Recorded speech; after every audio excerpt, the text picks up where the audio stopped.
Hoş gelmişsiniz. Bugün sizinle numeroloji, cütlük, partnyor uyğunluq analizini öğrenəcəyik.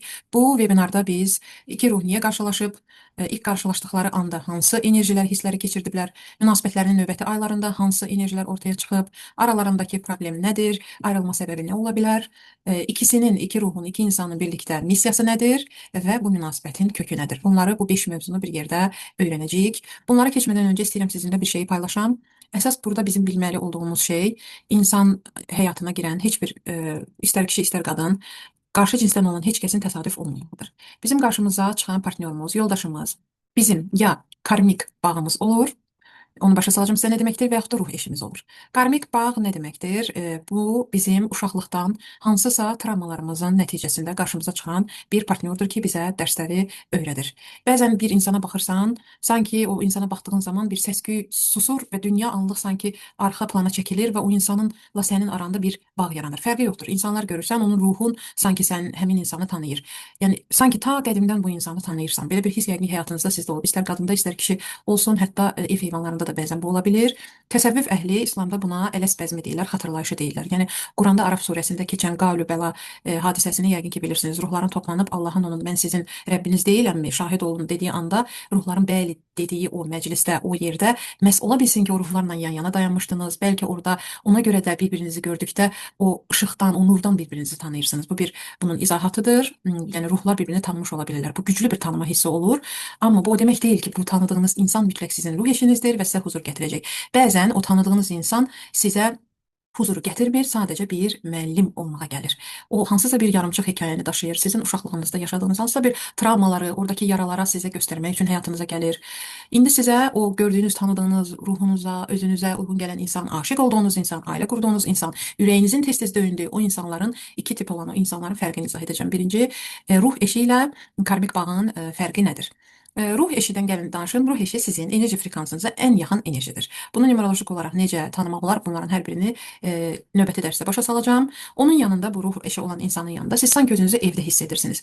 Sanki o insanın yanında ürəyinizə bir istilik, bir rahat, bir xoş bir hiss olur. Bu insan sizə nəyisə xatırlatmaq, nəyisə tamamlamaq üçün gəlmir. Sizə çatışmayan şeyləri göstərmir. Siz artıq bütöv bir hala gəlmisiniz. Öz üzərinizdə işləmisiniz, çalışmışsınız, nələrsə düzəltmisiniz və ruh eşi ilə qarşılaşırsınız və özünüzü doğma evdə kimi hiss edirsiniz.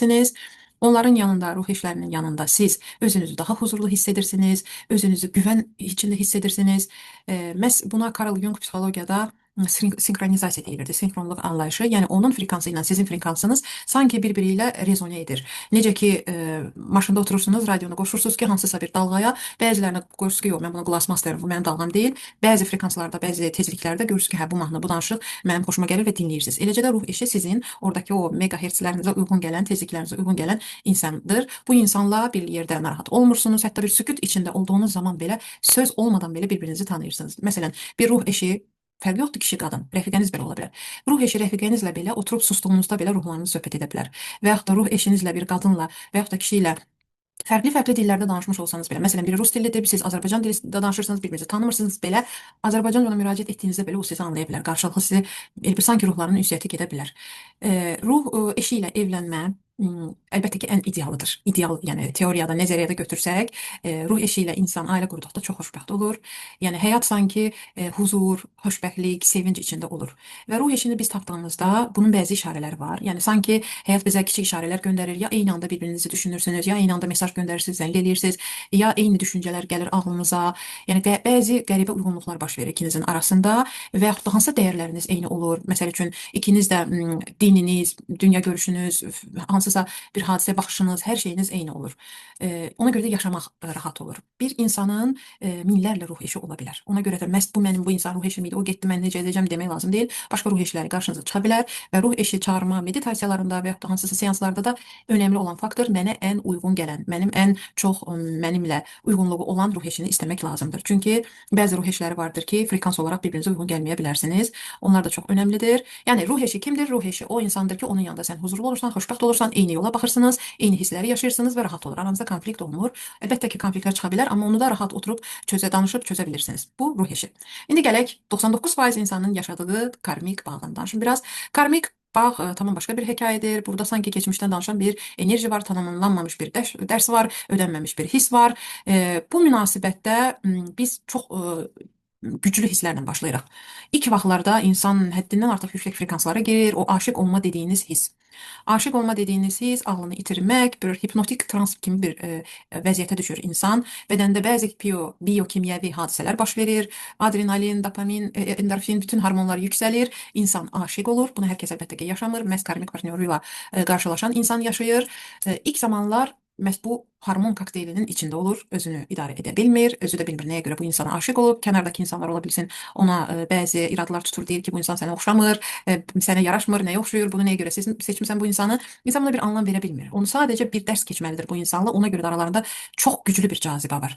Eyni zamanda da gərginlik var. Bir tərəfdən bu insandan qopa bilmirsən, digər tərəfdən onunla da huzuru tapa bilmirsən. Həmin o tanışlıq hissi var yenə də ruhların, çünki arada sözləşmə var ruhsal olaraq, amma yenə də acı ilə qarışıq bir tanışlıq hissidir. Buna da təsəvvüfdə sufilər nəfsin aynası ilə sınanmaq deyirlər. Çünki karmik münasibət insanın ruhunu sakitləşdirməz, əksinə nəfsi oyadar, insanda olan o bütün kölgə tərəfləri üzə çıxardar.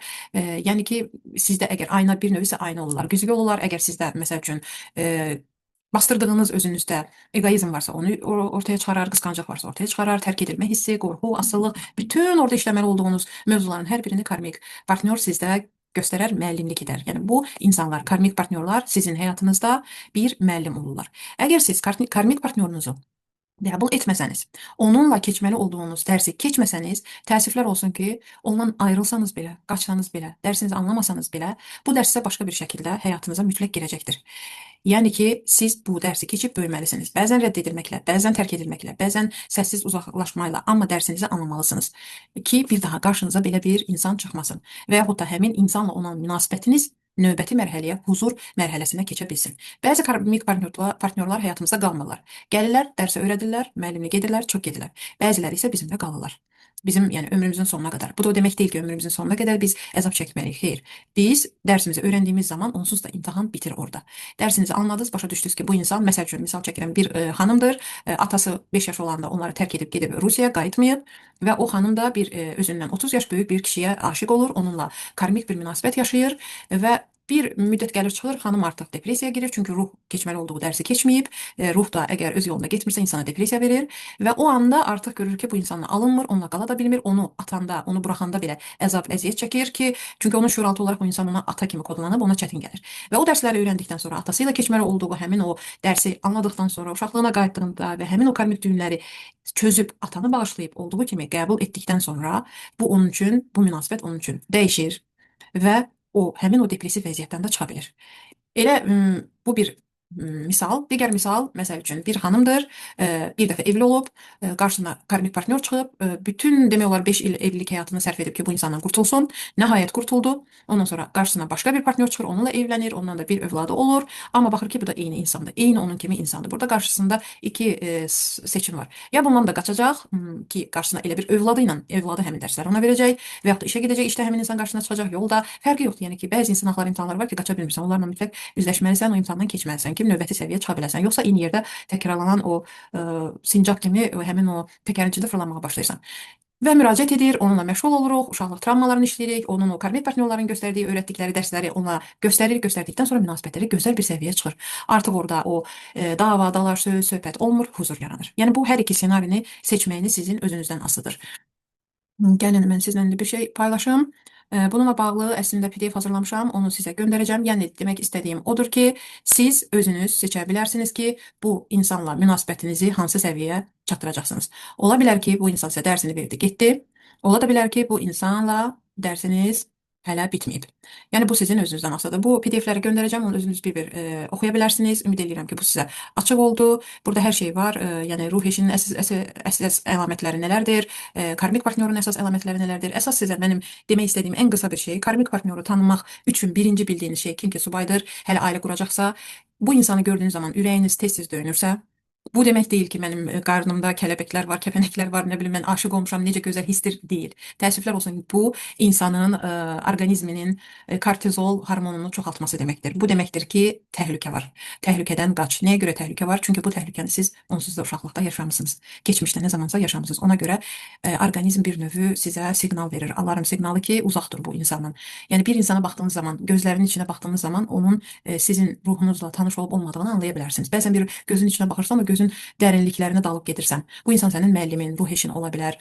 Fərqi yoxdur kimdir. Elə ola bilər ki, sizin hansısa universitetdə, məktəbdə müəlliminiz, ruh eşiniz idi. Onun yanında özünüzü gözəl hiss edirdiniz. Ola bilər ki, hansısa bir iş yoldaşınız, sizin bir karmik bağınız var aranızda. İkiniz birbirinizi qıcıqlandırırsınız, birbirinizin güzgü rolunu oynayırsınız, əsəbləşdirirsiniz. O da ola bilər. Əsas orada bizim tapa biləcəyimiz əlamət ürəyin tez-tez döyünməsi, sanki donma halına girmək. Necə deyirlər, savaş, qaç, don sinir sisteminin halları. Məhz burada nə qaçmırsan, savaşmırsan, donursan bu insanın yanında, özünü itirirsən, əlin ayağın bir-birinə dolaşır. Bunlar hamısı karmik münasibətlərin əlamətləri ola bilər.